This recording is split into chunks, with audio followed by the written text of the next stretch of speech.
Soy un fanático absoluto de este juego. Me lo podría comer. Es alucinante. Me encanta poder adoptar otra identidad y crear mi propio personaje. Es una forma divertida de expresarse.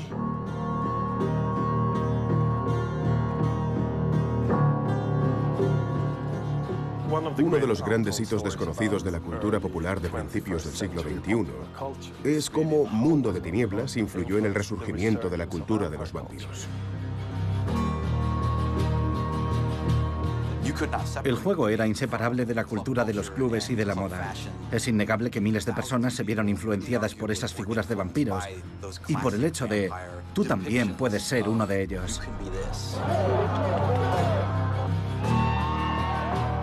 A comienzos de los años 90 había toda una corriente subterránea que reclamaba un cambio. El público necesitaba una voz más oscura. Y así fue como surgió una generación de gente con voces más oscuras.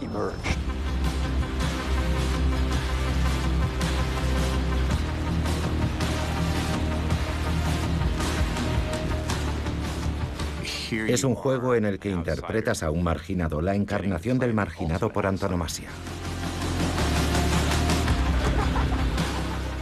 De repente todo el mundo había empezado a plantearse lo que significa adoptar un rol en un juego.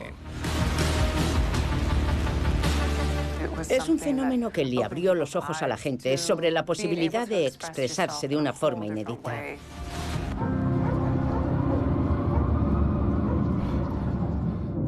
Es uno de los grandes secretos de la cultura popular del siglo XXI.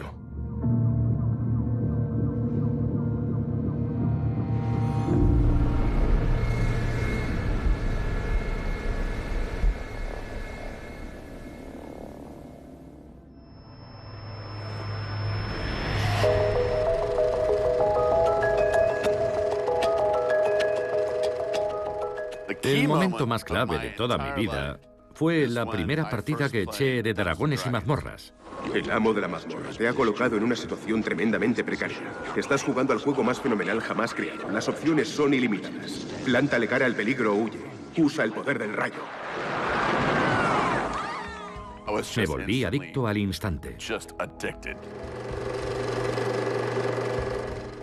A lo largo de los años 70 y 80, los juegos de rol que mayor éxito comercial obtuvieron eran variaciones del universo del Señor de los Anillos.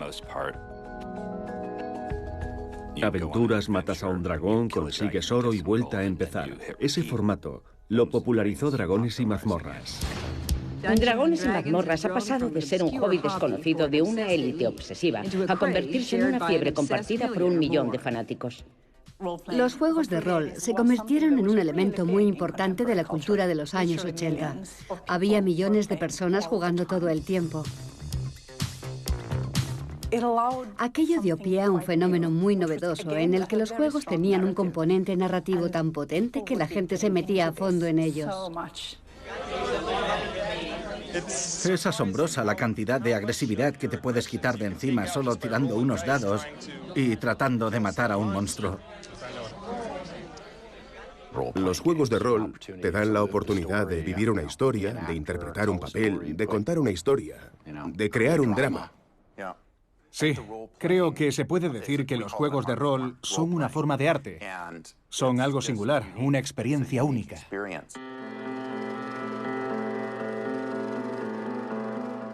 Descubrí Dragones y Mazmorras muy temprano, de adolescente.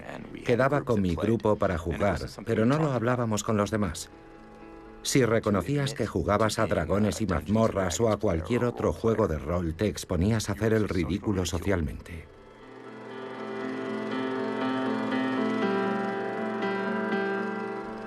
Los juegos de rol eran algo nuevo que la gente no acababa de entender. Si jugabas al rol, se te tachaba de friki o de pringado.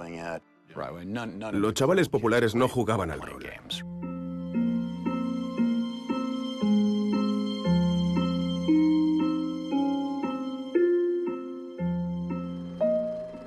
Era el ámbito en el que yo me sentía más a gusto interactuando con los demás. Yo era el paria. Se metían conmigo. Nunca me invitaban a las fiestas de cumpleaños. Así era mi vida.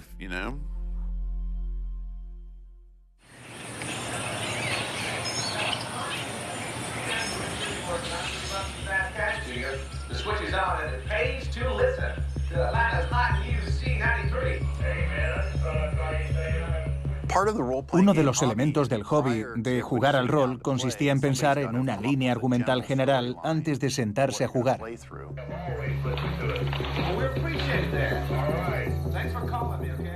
Y te podías comprar un libro con historias posibles o inventarte las tuyas propias. Desde un principio creábamos nuestras propias historias.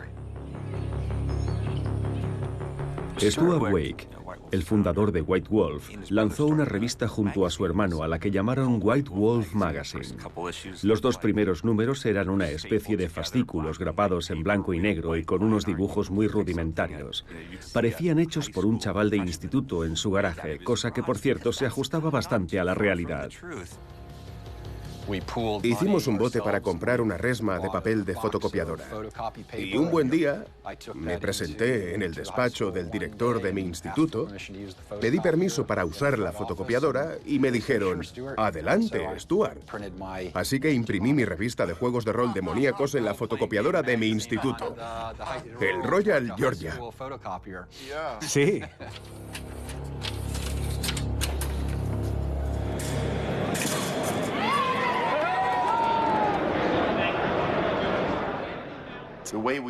Conseguimos más seguimiento de la revista acudiendo todos los años a la Gen Con.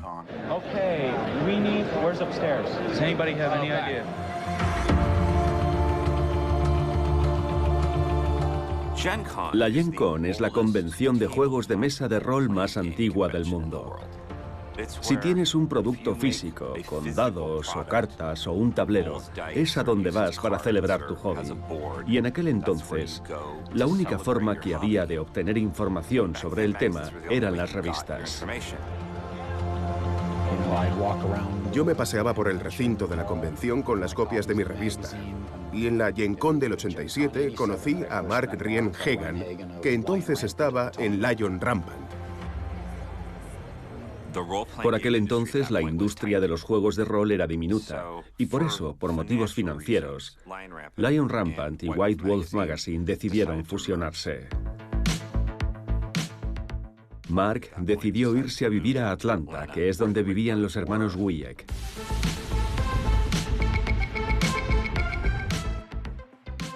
Todos vivíamos y trabajábamos juntos. En nuestros dormitorios. El despacho de Mark era su dormitorio. La casa siempre era un caos ecléctico de papeles con ideas tirados por todas partes. Vivíamos todos juntos en la misma casa. Era demencial.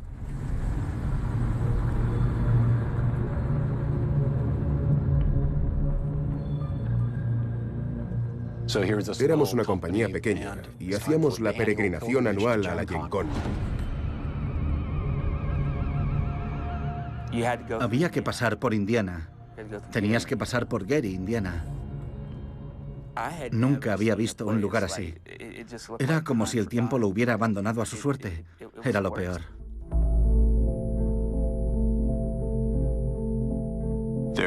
El desastre económico de los años 70 y 80 había provocado un deterioro urbano absoluto y le había arruinado la vida a mucha gente. Eso fue lo que Mark vio en Gary, un desprecio absoluto y total por la humanidad.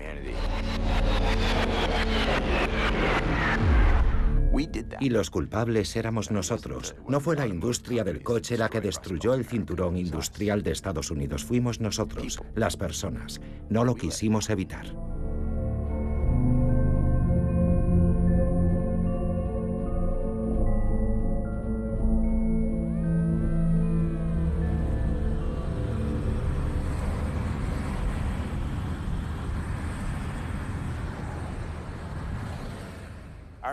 Recuerdo que alguien dijo, vaya horror de lugar. ¿Quién podría vivir aquí?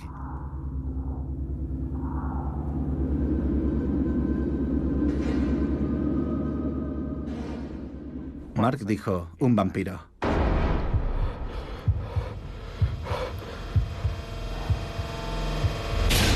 Lo supe en ese instante. ¡Bum! Tú eres el vampiro.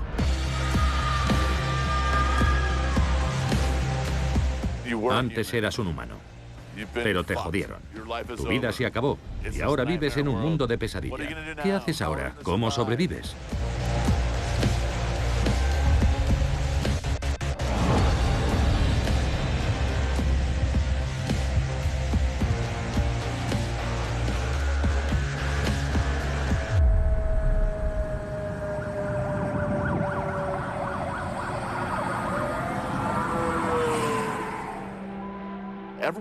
En el coche todo el mundo dijo, ¿qué?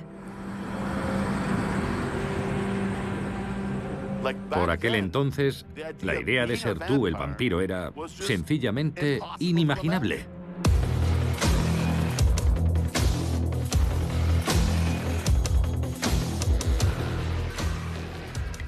En los juegos de rol, los vampiros eran monstruos a los que había que exterminar para desvalijar sus guaridas. En Dragones y Mazmorras, los vampiros siempre eran el enemigo a combatir. Ahora parece de lo más normal. Una idea muy plausible. Pero en aquel entonces, claramente era una anomalía.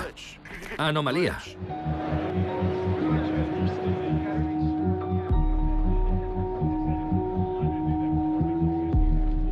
Normalmente en Gen Con, que era una convención enorme, yo me comportaba como un animal fiestero. Estaba de fiesta todo el tiempo, ¿vale? Pero en esta convención no salí nada.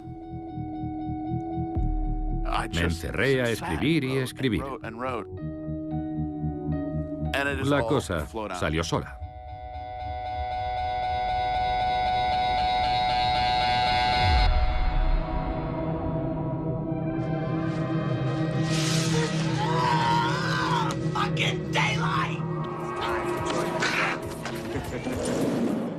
Vampiro la Mascarada se inspira claramente en películas como Jóvenes Ocultos, Cuando cae la oscuridad y El ansia, que fueron los mitos vampíricos de los 80. También bebe mucho de todo el espectro de la mitología popular del vampiro. La representación que se ha hecho de los vampiros ha variado según las épocas. En las primeras historias que hay, en el folclore sobre los vampiros no son seductores ni atractivos, son demonios necrófagos. Lord Ruthven es un personaje apuesto y encantador, aunque en última instancia resulte ser el depredador supremo de la cadena alimentaria. Pero Drácula es el verdadero germen de la concepción contemporánea del vampiro. Con él nace esa idea del vampiro seductor, el vampiro bien parecido, el vampiro cuya sed de sangre humana no le impide comportarse exquisitamente en público.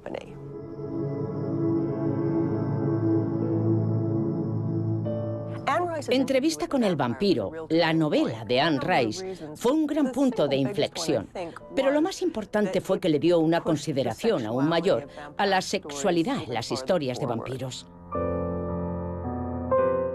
Así fue como nació la idea contemporánea de que los vampiros eran criaturas trágicas, románticas, malditas, con las que se podía empatizar e incluso querer convivir.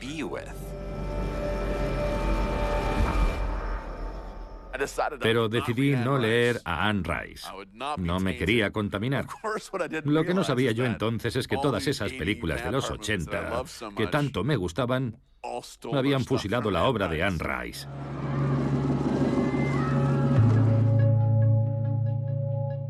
Dormir de día y salir de noche. Mola ser un vampiro.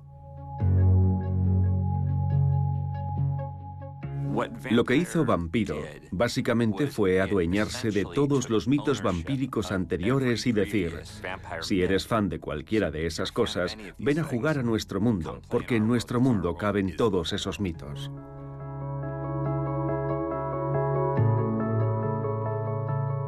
Al volver de esa Gen Con, Mark empezó a trabajar en serio en Vampiro.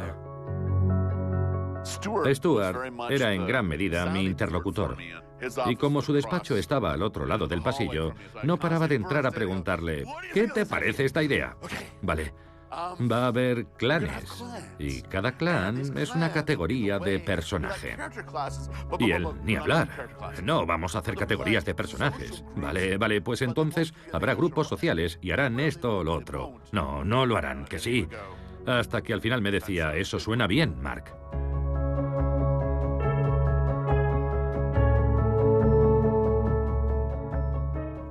Una de las ideas de diseño más potentes de Vampiro es la idea de clan. El entretenimiento basado en los monstruos ha atraído siempre a los marginados. Si eres ligeramente diferente de los demás, en el sentido que sea, es agradable pertenecer a un clan o a una banda y tener una misión clara en la vida. Esa idea de heredar una visión del mundo y una posición política y una historia que son inherentes al personaje al que escoges no había sido expresada tan plena hasta la fecha.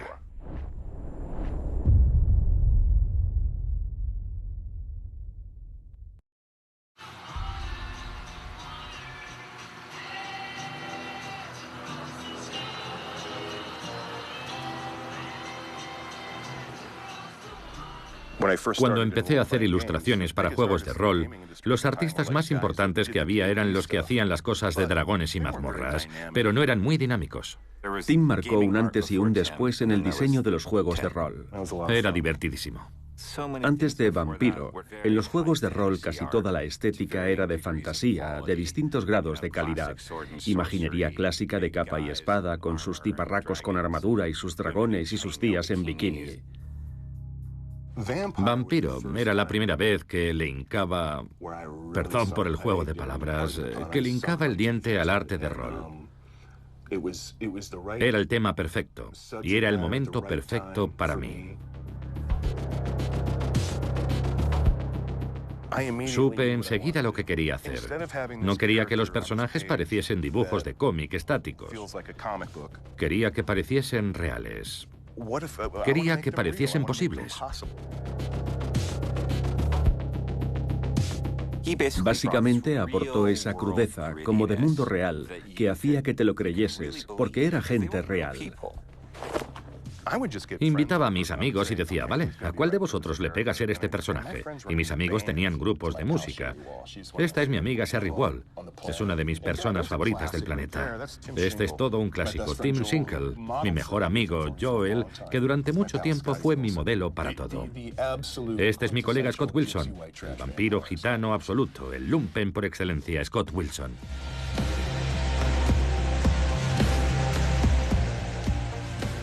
Así que, en vez de inspirarme en un conde que vivió en Rumanía hace 400 años, me inventé una cultura diferente. Hace que te digas inmediatamente, ¡ostras! Si estos son los vampiros, yo puedo ser uno. Puedo entrar en el club y ser uno. No sé si era consciente de lo importante que iba a ser vampiro hasta que nos llegaron las primeras imágenes. Fue en plan, esto va más allá de molar.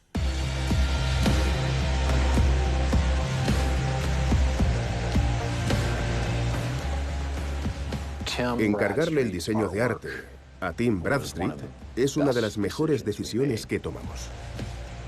Lo había clavado con sus dibujos. Un gótico en estado puro. Era la expresión de la época en la que vivíamos.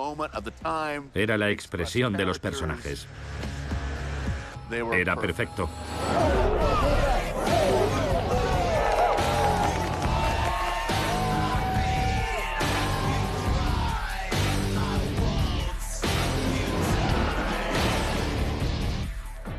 El mundo estaba cambiando. Los republicanos de la vieja guardia estaban perdiendo el poder.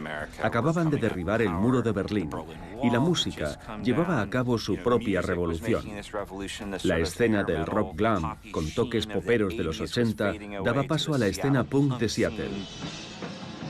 A comienzos de los años 90 había una corriente subterránea que reclamaba un cambio. El público necesitaba una voz más oscura, y así fue como surgió una generación de gente con voces más oscuras.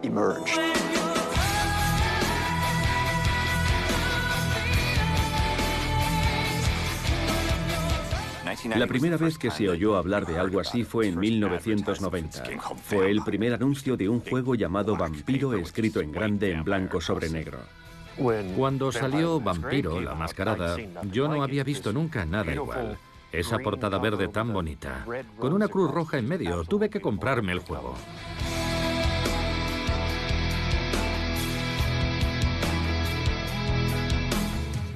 Es un juego de vampiros con estética gótica y punk, y naturalmente eso lo distinguía de cualquier otro juego de rol que hubiera salido antes. Es un juego en el que interpretas a un marginado, la encarnación del marginado por antonomasia. Para nosotros fue un verdadero catalizador.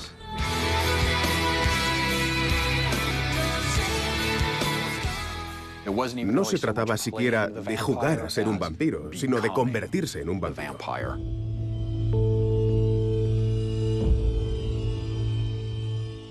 No es como leer una novela sobre un antihéroe.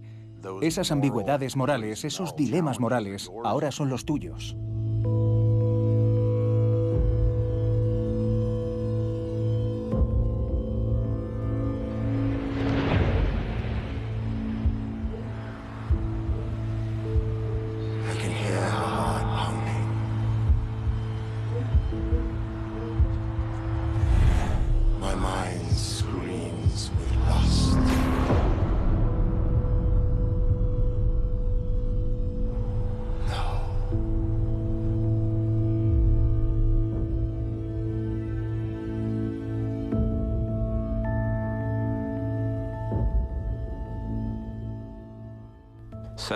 De repente, gente a la que nunca le habían interesado los juegos de rol o la cultura friki empezó a interesarse por ellos.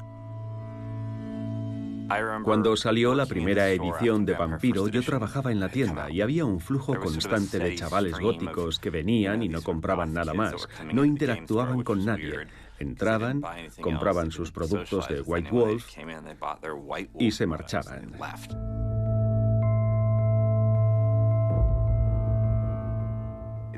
Querían compartir esa cosa con nosotros, esa cosa que nos encantaba a todos. Era una sensación inédita, ser guay, o por lo menos creer que lo eras. La ficción de terror es muy popular porque nos permite abordar un montón de grandes preguntas morales, cuestiones sobre la humanidad y a menudo sobre el deseo. El rol es un excelente formato para explorar algunas de esas dinámicas específicas. No te estás enfrentando a una fuerza externa, a la que puedes destruir con una espada o con una bola de fuego. Es un conflicto interior, lo que lo convierte en un tipo de juego mucho más psicológico. No parece muy excitante. Entras en un cuarto y ves a la gente sentada jugando con papel y boli. Pero todo está ocurriendo en un espacio imaginario, compartido por todos los jugadores, y eso quiere decir que no lo ves a menos que tú también estés jugando. Todo ocurre dentro de sus cabezas.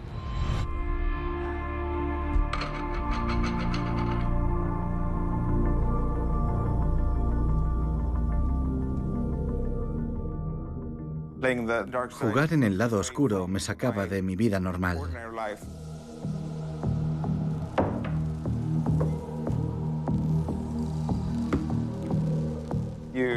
Te hace explorar la depravación y la violencia, cosa que no harías en tu vida diaria.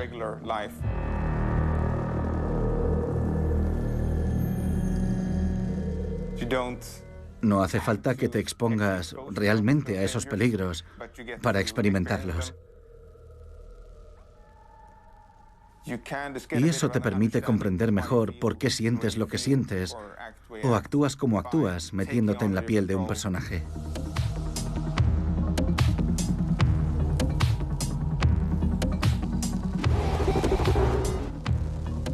Gracias al rol en vivo he conocido gente de la que luego me he hecho amigo. Es una experiencia que crea vínculos entre la gente.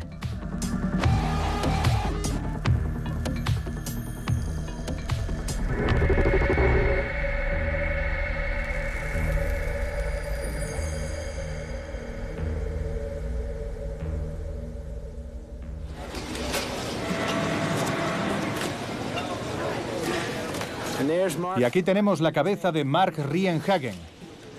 A ver, enséñame todo lo que sabes hacer.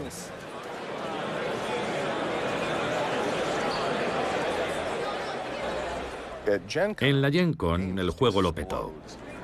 Rendíos ante el caos. Fui al puesto de White Wolf y les pregunté qué tal está yendo todo. Y me dijeron, es una locura. White Wolf creció tan rápido que pasó de ser una compañía radicada en un garaje a valer $1 millón de la noche a la mañana. El juego generaba un apetito insaciable en la gente. Pasamos de vivir juntos en la misma casa y almacenar los juegos en el jardín a alquilar un almacén entero. Vampiro estaba tomando la industria por asalto y se nos empezó a conocer como la compañía que hacía las fiestas más locas.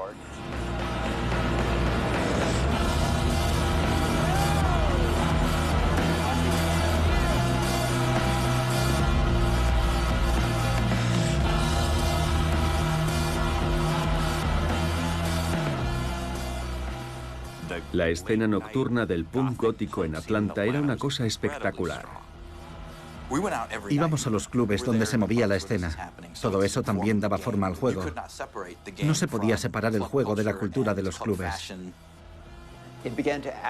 Empezaron a fusionar diferentes estéticas de la contracultura para formar una estética preciosa que combinaba el punk y el gótico, y que luego empezó a extenderse por todas partes. Cosas que antes eran muy marginales de repente se convirtieron en una estética visual subcultural muy amplia y extendida.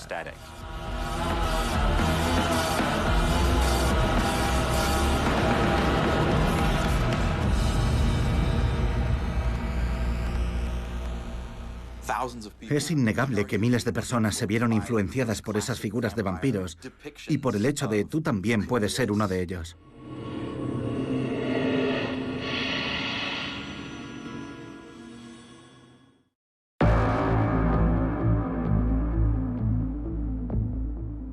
Tenemos vampiros. Ahora necesitamos hombres lobo. ¿Verdad? Claro.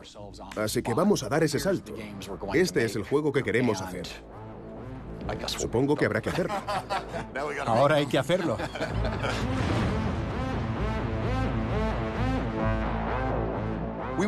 Estábamos creando literalmente un mundo de tinieblas. Y la idea era que en ese mundo de tinieblas, los vampiros convivían con los hombres lobo y los brujos y otras criaturas de ultratumba.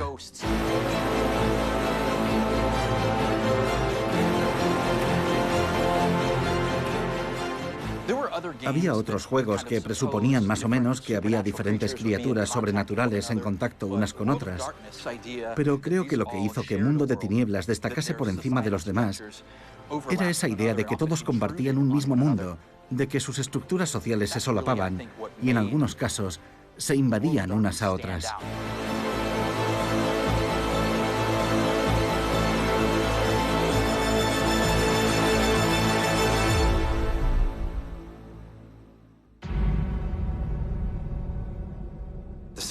Al mismo tiempo, surgió el libro de instrucciones para jugar a Vampiro la Mascarada en vivo.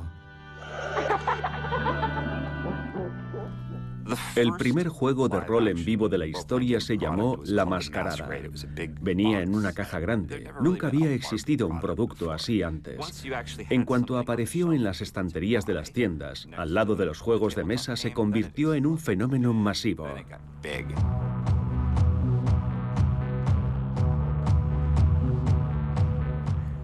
El rol en vivo, en inglés LARP, es una variante del rol en la que cada uno encarna a un personaje e incluso se viste de ese personaje y recrea sus acciones en la medida de lo posible.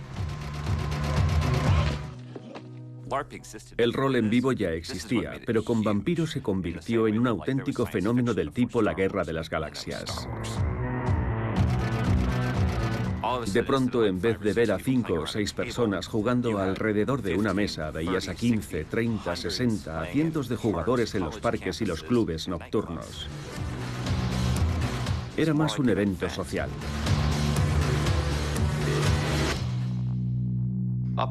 Antes de Vampiro, la mayoría de los juegos de rol en vivo consistía en un grupo de gente en un campo o en un bosque con espadas de goma espuma dándose espadazos.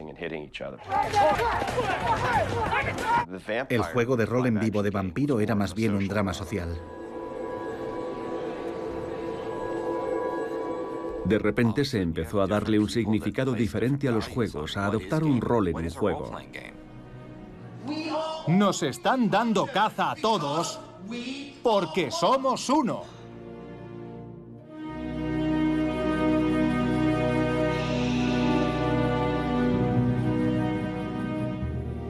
Cambió por completo el tipo de gente que iría a jugar a un evento de esas características. Tranquilízate. No eran aficionados a los juegos de mesa, sino gente a la que le importaba la narrativa, la historia, el drama. Querían intensidad. ¡Piedad! Lo que le sorprende a la gente a menudo es lo potente que es el rol como género. ¡Decidme qué tengo que hacer! Todos los jugadores están creando la historia sobre la marcha a lo largo del juego. Según hablas, la estás creando. Y cuando no dices nada, también la estás creando. Estás haciendo algo difícil y genial junto a tus compañeros. Habéis creado un mundo y lo habéis hecho realidad durante unas horas.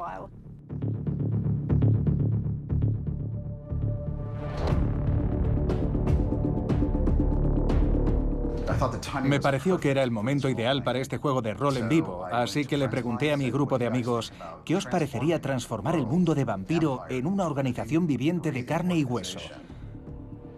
Lo que nos interesaba era construir una comunidad. El club de fans Camarilla tuvo mucha importancia. White Wolf fue una de las primeras compañías de juegos de rol que tuvo un club de fans tan entregado, dispuesto a salir al mundo a mostrarle lo mucho que molaba su juego. Estaba creciendo todo tan rápido que era imposible seguir la pista. Se extendió a otros continentes. El club de fans Camarilla organizaba partidas de rol en vivo regularmente. En Europa llegó a tener millones de miembros.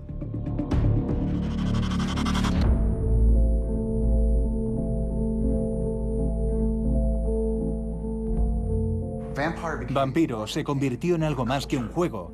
Se convirtió en una cultura que abría las puertas a otras clases de personas con ideas diferentes. Pero a todos nos unía ese interés común.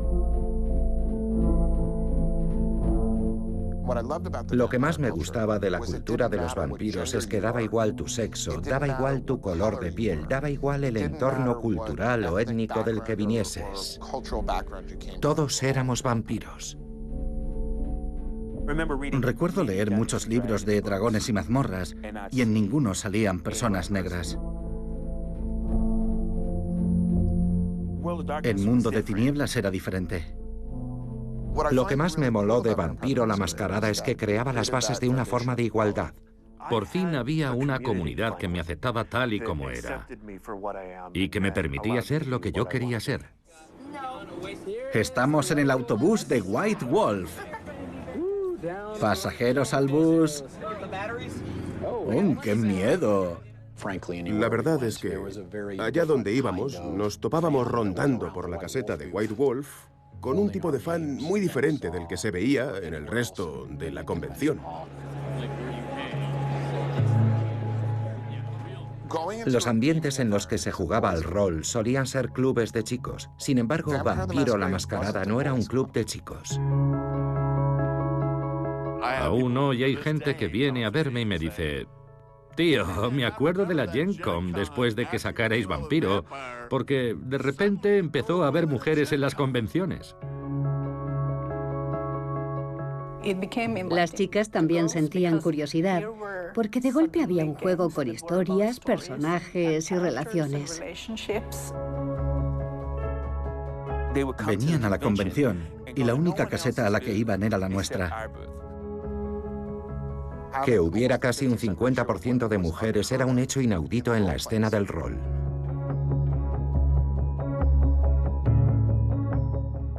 Se convirtió en un gran negocio. Era un rival serio de dragones y mazmorras. Ellos tenían una serie de dibujos ridícula en los 80 y nosotros una serie en horario de máxima audiencia que emitía la Fox justo después de Expediente X.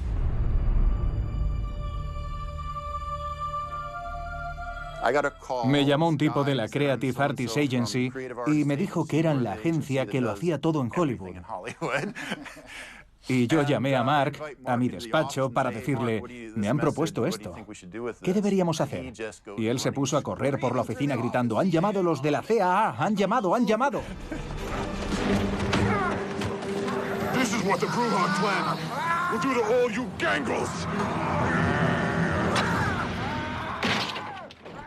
El problema es que era una serie producida por Aaron Spelling. Ese fue el primer fallo. Gangrels are cruising for Brujah. You chose the wrong place. Hice todo lo que pude por manipular la serie para que fuese mejor que la que quería Spelling.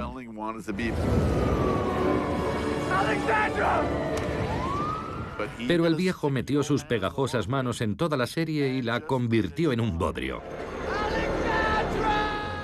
Seguía siendo Vampiro la Mascarada, príncipe de la ciudad, el juego original, pero no fui capaz de ver todos los episodios. A finales de los 90, toda la industria de los juegos de mesa estaba viviendo una mutación fundamental. La industria editorial en general vivía una gran convulsión tras la irrupción del entretenimiento digital. El mismo problema en la industria del libro fue lo que precipitó la bancarrota de nuestro principal competidor, TSR, que publicaba Dragones y Mazmorras, y casi la nuestra.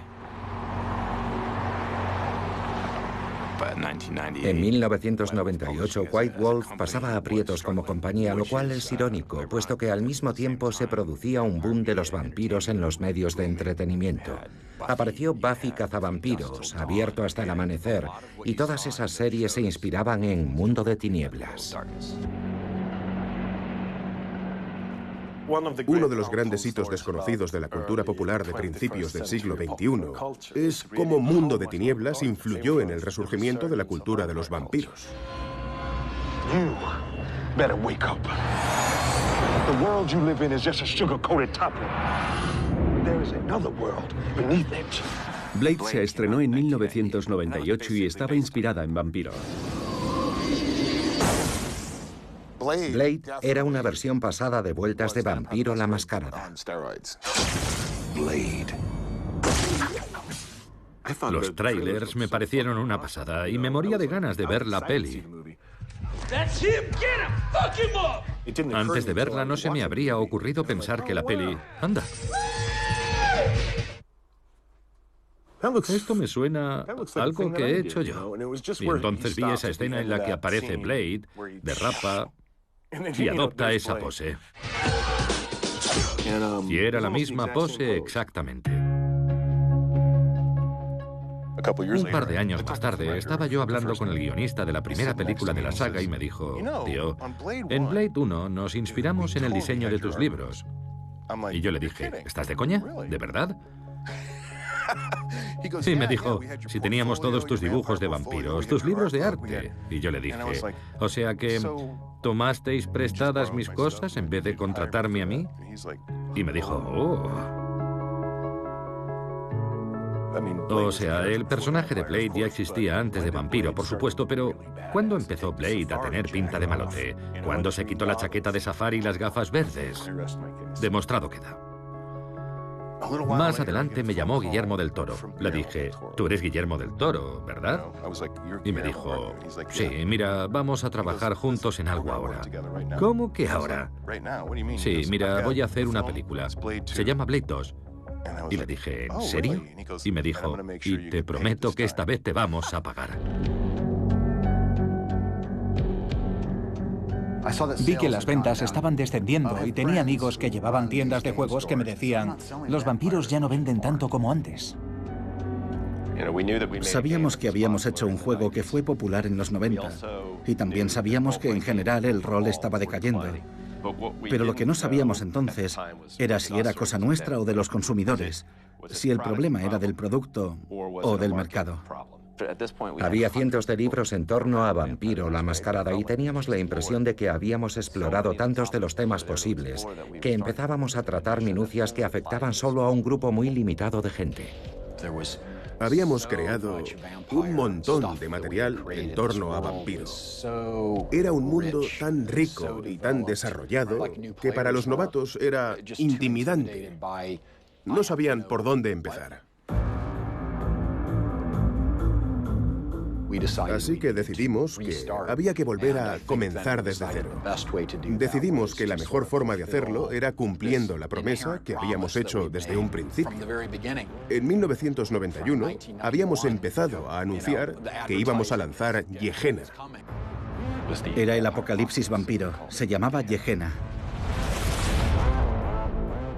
La gente de la industria decía, vaya chico, esto sí que es radical. Una locura. Es una locura. ¿Cómo que vais a coger el producto más popular del mercado y lo vais a dejar de fabricar?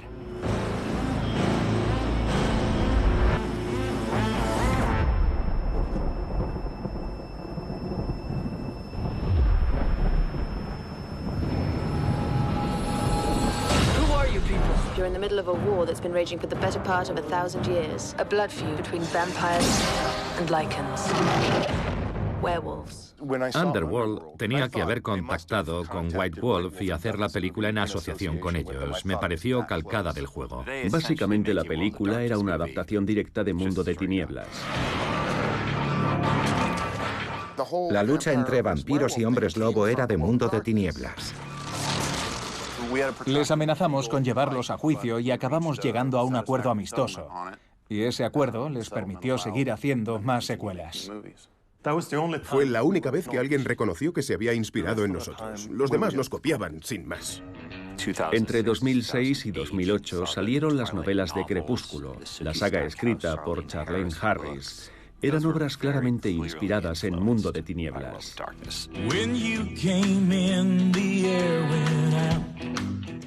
La mejor copia de Vampiro la Mascarada fue True Blood. Todos los que conocían el juego y vieron la primera temporada de True Blood pensaron lo mismo. ¿Es la nueva serie de Vampiro? ¿Es la nueva serie de White Wolf?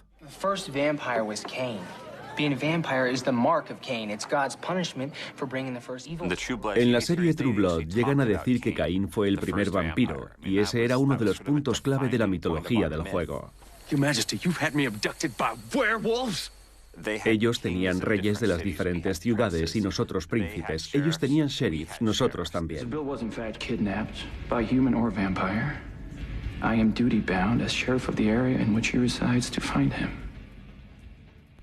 Llegó un momento en el que ya ni siquiera se molestaban en fingir que no nos estaban copiando.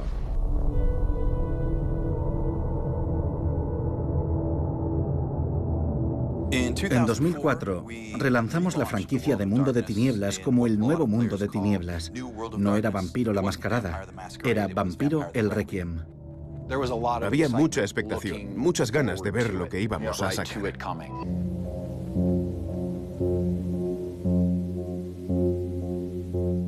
Vendimos más libros con ese lanzamiento que con cualquier otro lanzamiento anterior. 100.000 unidades. Lo que para la industria del rol de 2004 era un milagro equivalente a cuando Moisés cruzó el Mar Rojo. Fue un lanzamiento increíble. Si White Wolf saca un nuevo libro, ¿quién no lo va a comprar? Todo el mundo lo va a comprar. Pero tras el primer libro vi que la gente ya no estaba tan interesada y pensé, vaya por Dios, a lo mejor White Wolf acaba de suicidarse. ¿Qué haces en una situación así? Los fans que adoran el Mundo de Tinieblas tradicional no quieren comprar ya el juego. Intentas lanzar una nueva versión y nadie la quiere comprar.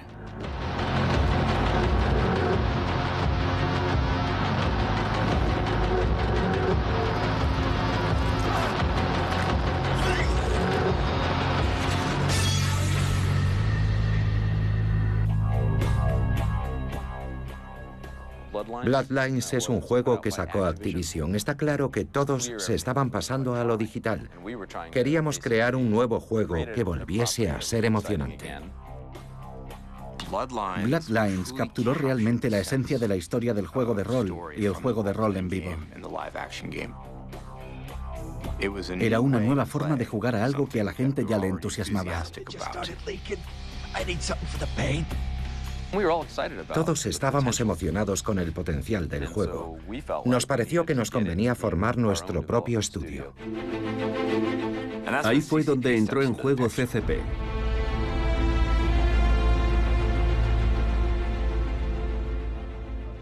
Parecía la pareja perfecta porque lo que estaban haciendo ellos se basaba en las narrativas impulsadas por una comunidad. Y nos pareció que eso era lo que queríamos hacer.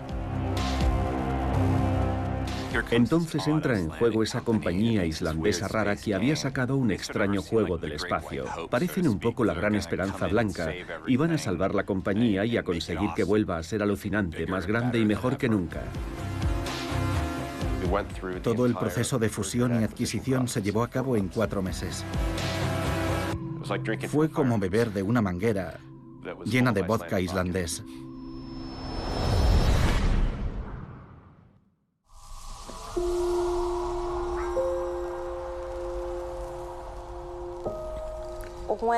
Cuando empecé a jugar a Mundo de Tinieblas, mi madre estaba muy enferma y yo sentía muchas cosas al respecto, pero no las podía compartir con nadie. Así que la oportunidad de interpretar un personaje que me permitía desfogarme y hacer cosas era una forma estupenda de dar salida a toda esa carga emocional y canalizarla en algo.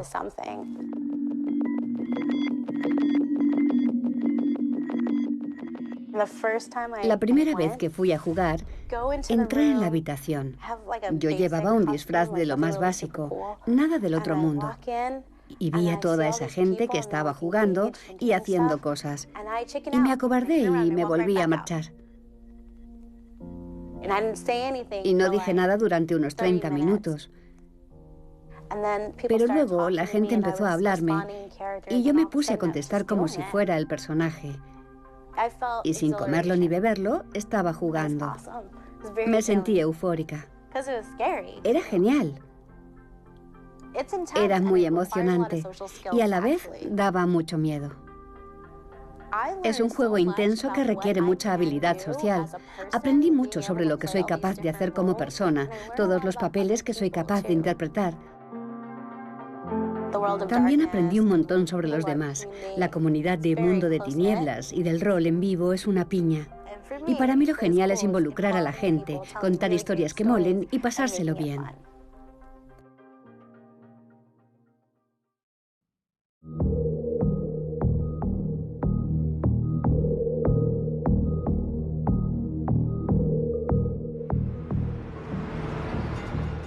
Todos los fans incondicionales estaban en plan, tomad nuestro dinero, lo queremos ya. Pero la cosa no estaba avanzando nada, era frustrante.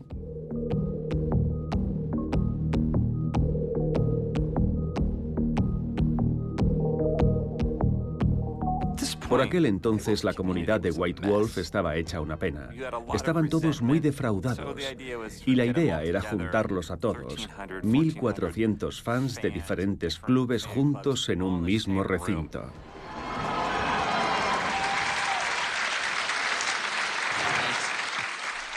He venido a hablaros del juego multijugador de Mundo de Tinieblas. Antes de que os volváis locos, tengo que deciros que aún nos queda mucho que hacer. Pero hemos montado una demo solo para vosotros.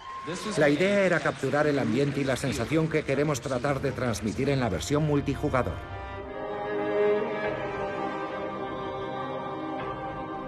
No me vais a creer. Es más, no os lo debería contar. Hay secretos que es mejor llevarse a la tumba.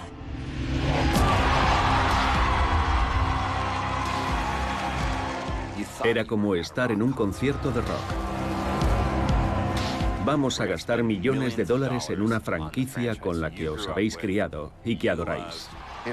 Es aterrador y emocionante y catártico. Vamos a poder adentrarnos en un mundo digital real como la vida misma. Y va a ser glorioso.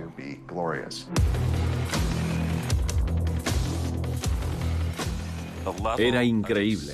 La gente pudo compartir sus historias y volver a conectar con sus viejos amigos. Aunque los juegos de rol tradicionales eran mucho menos populares de lo que habían sido en los 90, los fans seguían jugando a esos juegos. Y el rol en vivo era súper popular en todo el mundo durante ese periodo. Había una dimensión comunal en el juego que trascendía realmente el mero ocio y el escapismo. Los juegos de rol tienen algo especial, y es que tienes una misión muy clara y un fuerte sentido identitario, ya que los personajes raras veces están aislados, y eso puede ser muy liberador. La narración es la divisa del contacto humano, y esa es justo la esencia de los juegos de rol. Aunque no conozcas en persona a tus compañeros de juego, perteneces a un colectivo, y esto tiene un poder transformador para todo el mundo. Te ves tan atrapado en el juego que te olvidas de que en la vida real no tienes la menor capacidad de liderazgo y te lanzas a liderar a tu equipo. Cuando se acaba la partida dices, ¿el líder era yo? Y eso no te lo puede quitar nadie. Los juegos de rol tienen un largo historial de uso terapéutico, como en la terapia Gestalt, que se remonta a los años 20 o 30, donde te decían, haz de tu madre cuando dejó a tu padre, y así tratabas de comprenderlos. En eso consiste el rol. Hay métodos terapéuticos que recuerdan mucho a los juegos de rol, y nunca sabes qué momento aleatorio de una partida de rol en vivo o de un juego de mesa va a resonar con algo que te ha pasado a lo largo de tu vida. Algo hace un clic en tu mente y piensas, esto me recuerda a aquello que me pasó. Si no estás preparado, te puede asustar un poco. ¡Ayuda!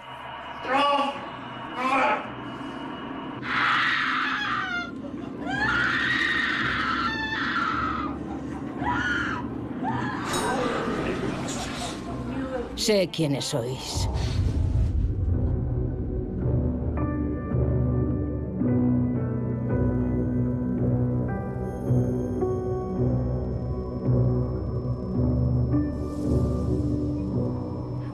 Cuando te sumerges en algo tan profundo, tan oscuro, tan personal e íntimo, luego te acompaña, vayas donde vayas.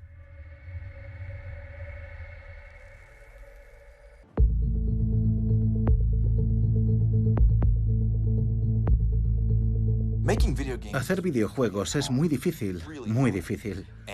Y hacer un videojuego multijugador es aún más difícil, por todo el volumen de sistemas y el rango de esos sistemas, y todos los jugadores a los que hay que poner en contacto.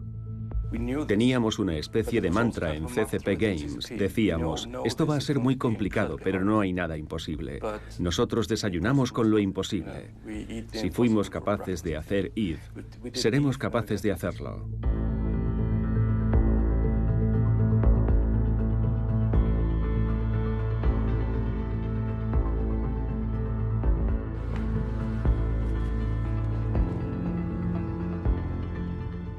CCP se puso en contacto conmigo para contratarme de diseñadora porque querían honrar la tradición de Mundo de Tinieblas y su estética, y al mismo tiempo renovarlas.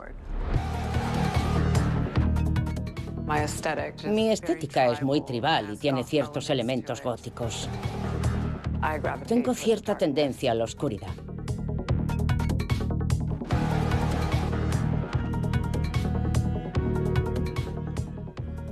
Empecé a trabajar como editora de moda digital. Trabajaba con un equipo de ilustradores, con los que fuimos creando las colecciones de moda que representaban a cada uno de los clanes. Y me pareció un mundo increíble.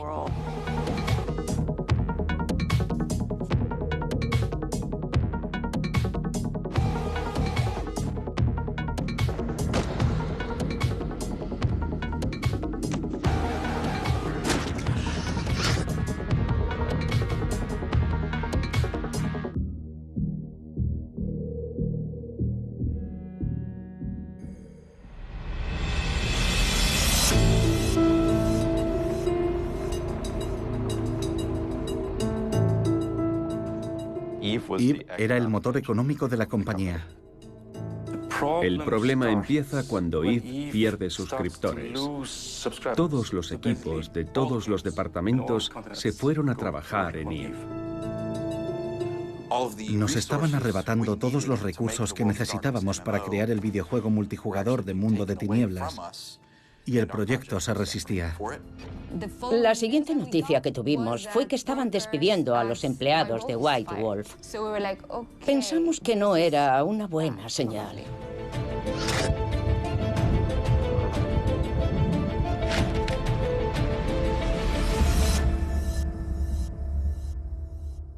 Se tomó la decisión de cancelarlo. Y yo tomé parte en esa decisión.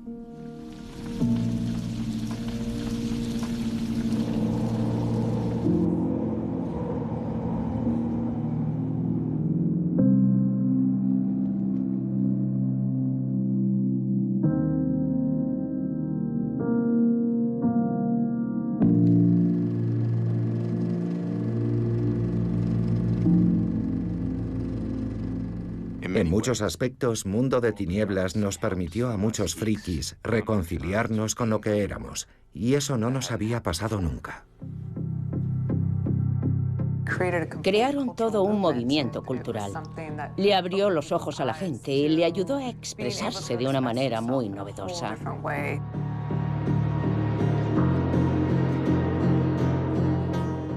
¿Sabes esa sensación con la que sales de ver ciertas películas que te hacen sentir diferente? Nuestro juego era ese tipo de producto. Y eso es algo muy especial. Es una cosa muy especial.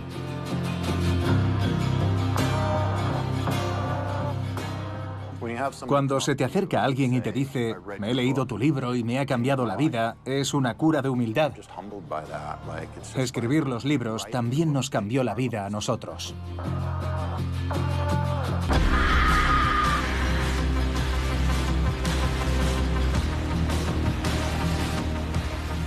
Hay mucha gente a la que no conocerías de no ser por el juego. Eso me parece bonito.